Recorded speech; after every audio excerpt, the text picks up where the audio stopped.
like this, where there is some uncertainty about if the game will even be played, do you just kind of have to throw that out the window and do everything like the game will be played? Yeah, you do, and it kind of comes to you in a way. I was a player in college at the University of Tennessee. Right after Katrina, there was another hurricane hit, Rita. Most people don't remember Rita, but it postponed our Saturday game to Monday night. We ended up staying 3 nights in the hotel in Knoxville. We boarded a plane Monday morning, flew to Baton Rouge, played, beat their ass in overtime, flew back. So it was a heck of a time. But I thought our coaches did a great job preparing us. We just stayed in a hotel, and we didn't know. And it was a day-to-day thing at that point. You know what I mean? Are we going to play Sunday? No. Are we going to play Monday? And then we went down there. They hadn't been in school for a couple weeks. So to answer your question, I used to really be consumed with that, but you just got to keep them as focused as you can, because if they spend all their time worried about what could happen and then we end up just playing, it's like icing a kicker. Kicker's expecting to get iced and then he don't, and he's got, you know what I mean? You got to plow on as it's scheduled right now, and then we'll adjust if we need to. Do you think maybe the pandemic experience kind of helped just, hey, be ready for whatever? Because it was like, hey, we'll play this week. Oh, now we won't. Now we're playing another team.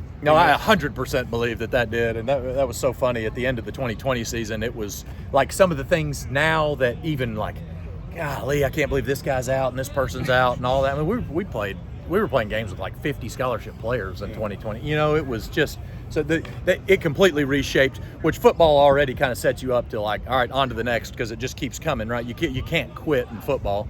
So it was similar to that. You got to be able to adapt and adjust and be light on your feet. And I certainly think the pandemic helped us with that. Tanner's turnovers, I mean, some might be his fault, some might not be, but at the end of the day, I mean, how do you cut down on those, or how do you send a message that we have to stop putting ourselves in those positions that it happens? Yeah. Well, I don't think anybody's been harder on himself than Tanner has, and I think that he's dissected those plays more than anybody in our building. And you're right. There's fault is attributed to different people and situations and all that. Now, it can't happen, to your point, and it certainly can't happen in the clutch situations that we have. And so, I think that there's been great dialogue this week between Coach Brewer and Coach Lashley and myself and Tanner and even Preston. These are learning experiences for him, getting over there, getting mental reps. And, we know what he wants. We know what the mistakes were. We know where they were. We know how to avoid those again. And we just got to make sure that we continue to value the ball. We don't want to cut down on our aggressiveness, because that's what's making us, producing some of the yardage and the explosives that we have.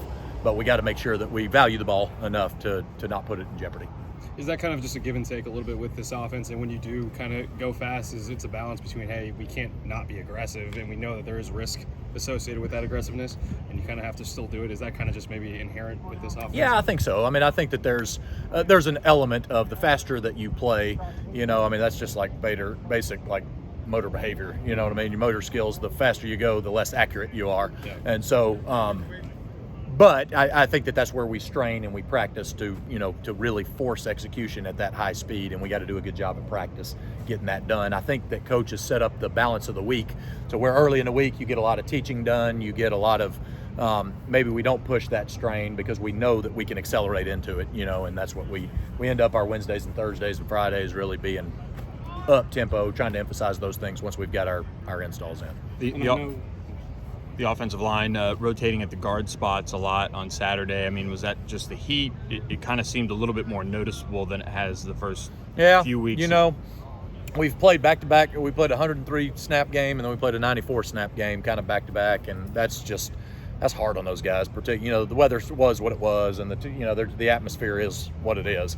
But I think that kind of we talked about earlier in the season, if we feel guys that we're comfortable with and we trust and we can put them in situations to have success, and I think that there's got to be conversation through the course of the week is we know our 100% starter is better than our 100% backup, but is our 85% starter still better than our 100% backup?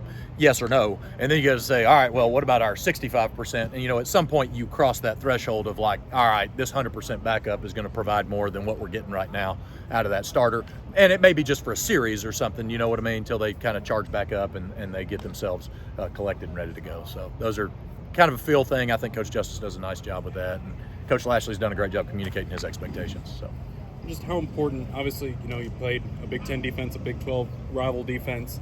How much do you kind of have to rein in maybe some possible overreactions and correction kind of things to kind of say, no, we did things well. They might have just done them better, and still be yourselves while fixing things without, Yeah, throwing I think the that's a playbook great out. question. And and I was like super down when we got back down to the locker room on Saturday afternoon. And Coach Lashley did a fantastic job.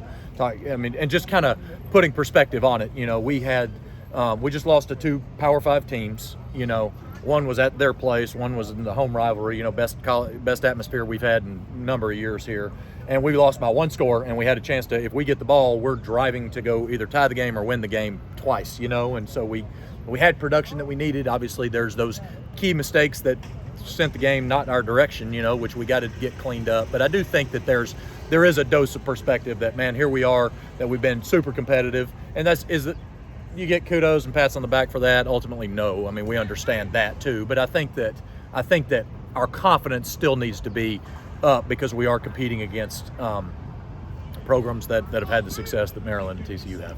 Obviously, Red and Gus know each other well, but you know Gus too. I mean, have you coached against Gus before? I've not coached against him. I've Yeah. not had a chance. My first time to be back with him. So I worked with him all the way through the 2015 season before I went to UAB in Missouri and came here. But I've never had a chance to coach against him. I think that Coach and I always dreamed when we were GAs of having a chance to do it. But, ultimately it's about the kids this week, and it's about their opportunity to go play against Central Florida, and keep it about SMU and those guys. But it'll be fun seeing Coach across the sidelines. Did you know that GA room was going to be that how many future head coaches and other with Drinkowitz and Right. Sure, yeah, I sure did. I knew we were all destined for greatness. No, Yeah. It was we had 8 guys. I got a great picture that I shared with a guy from a Missouri newspaper last week because Drink went to Auburn last week. Yeah. And it had a picture of the 8 of us, so one, and of those 8, one of them is Travis Williams, who's the defensive coordinator down there. Obviously, Coach Malzahn, me, Coach Lashley, Eric Link is the special teams coordinator at Missouri, Coach Drink, all those guys. And,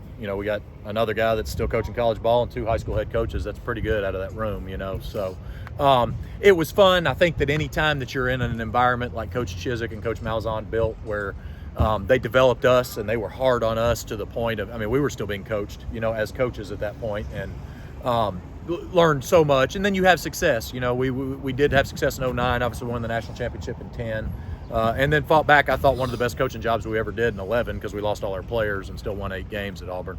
But it was those were fun days, man, and we built great relationships, long-lasting relationships, and those guys, all those guys that were in that GA room, I think that we all impacted each other in some way, and I think certainly, I owed a debt of gratitude to Coach Malzahn for what he did for my career. So One more for Coach. On some of the shots down the field, do you guys tag those sometimes, or are they, reads from Tanner pre-snap, or kind of walk us through some of the downfield shots, because you go back and watch. I'm sure you guys watch it, and it's a nice thing to have, open guys elsewhere. That's right. That's That's right. Well, the first thing that I'll say, kind of leading into that, is I think both of our quarterbacks are outstanding at distributing the ball, and I think I've said that at some point during fall camp. But they do a great job distributing the ball. So we have progression read pass plays that sometimes appear as shots. Right, there's maybe a shot built in just because of the clear out element of just the structure of the play, right? And then we have kind of our 4-3 verticals package, which is designed, it's still more of a drop back, but it's kind of read based, and can do that. And then we carry some shots that are designed to look like other plays or give this presentation, or we do all the clear dig and the double post over, and we do all the things that everybody does, the cross country stuff. But so all yes to all of it, you know what I mean? Some of it's based off of read, some of it's based off of, all right, we're definitely intentional about throwing the ball deep this play, and some of it's based off of, all right, let's give a little bit of deception or just different presentation to help us, keep the defense loose. Got to keep them backing up.